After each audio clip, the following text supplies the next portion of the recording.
الف لام میم را۔ اے نبی، یہ کتاب الہی کی آیتیں ہیں، اور جو کچھ تمہارے پروردگار کی طرف سے تم پر نازل ہوا ہے حق ہے، لیکن اکثر لوگ ایمان نہیں لاتے۔ اللہ وہی تو ہے جس نے ستونوں کے بغیر آسمان جیسا کہ تم دیکھتے ہو اتنے اونچے بنائے، پھر عرش پر جلوہ افروز ہوا اور سورج اور چاند کو کام میں لگا دیا۔ ہر ایک میعاد معین تک گردش کر رہا ہے، وہی دنیا کے کاموں کا انتظام کرتا ہے۔ اس طرح وہ اپنی آیتیں کھول کھول کر بیان کرتا ہے کہ تم اپنے پروردگار کے روبرو جانے کا یقین کرو۔ اور وہی ہے جس نے زمین کو پھیلایا اور اس میں پہاڑ اور دریا پیدا کیے اور ہر طرح کے میووں کی دو دو قسمیں بنائیں۔ وہی رات کو دن کا لباس پہناتا ہے۔ غور کرنے والوں کے لیے اس میں بہت سی نشانیاں ہیں۔ اور زمین میں کئی طرح کے قطعات ہیں ایک دوسرے سے ملے ہوئے، اور انگور کے باغ اور کھیتی اور کھجور کے درخت۔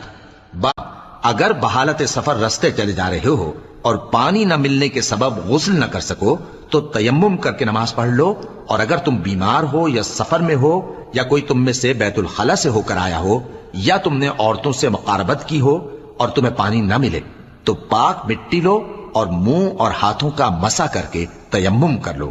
بے شک اللہ معاف کرنے والا ہے، بخشنے والا ہے۔ بھلا تم نے ان لوگوں کو نہیں دیکھا جن کو کتاب سے حصہ دیا گیا تھا کہ وہ گمراہی کو خریدتے ہیں اور چاہتے ہیں کہ تم بھی رستے سے بھٹک جاؤ، اور اللہ تمہارے دشمنوں سے خوب واقف ہے، اور اللہ ہی کافی کارساز ہے، اور اللہ ہی کافی مددگار ہے۔ اور یہ جو یہودی ہیں، ان میں کچھ لوگ ایسے بھی ہیں کہ کتاب اللہ کے کلمات کو ان کے مقامات سے ہٹا دیتی ہیں اور کہتے ہیں کہ ہم نے سن لیا اور نہیں مانا، اور کہتے ہیں سنو نہ سنوائے جاؤ، اور زبان کو مروڑ کر اور دین میں طعن کی راہ سے تم سے گفتگو کے وقت راعینہ۔ اور جب ایک اکیلے اللہ کا ذکر کیا جاتا ہے تو جو لوگ آخرت پر ایمان نہیں رکھتے ان کے دل گھٹ جاتے ہیں، اور جب اللہ کے سوا اوروں کا ذکر کیا جاتا ہے تو فوراً خوش ہو جاتے ہیں۔ کہو کہ اے اللہ، اے آسمانوں اور زمین کے پیدا کرنے والے، پوشیدہ اور ظاہر کے جاننے والے، تو ہی اپنے بندوں میں ان باتوں کا جن میں وہ اختلاف کرتے رہے ہیں فیصلہ کرے گا۔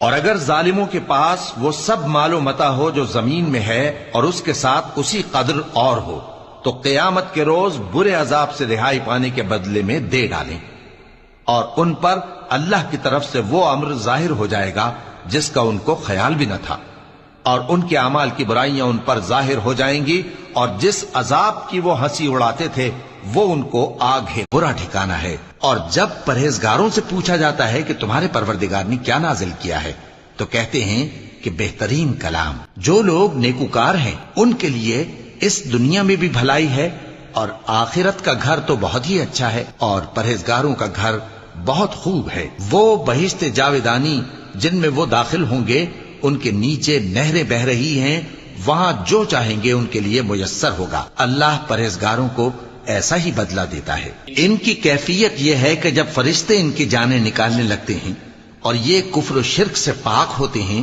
تو سلام علیکم کہتے ہیں، اور کہتے ہیں کہ جو عمل تم کیا کرتے تھے ان کے بدلے میں بہشت میں داخل ہو جاؤ۔ کیا یہ کافر اس بات کے منتظر ہیں کہ فرشتے ان کے پاس جان نکالنے آئیں یا تمہارے پروردگار کا حکم عذاب آ پہنچے؟ اسی طرح ان لوگوں نے کیا تھا جو ان سے پہلے تھے، اور اللہ نے ان پر ظلم نہیں کیا بلکہ وہ خود اپنے آپ پر ظلم کرتے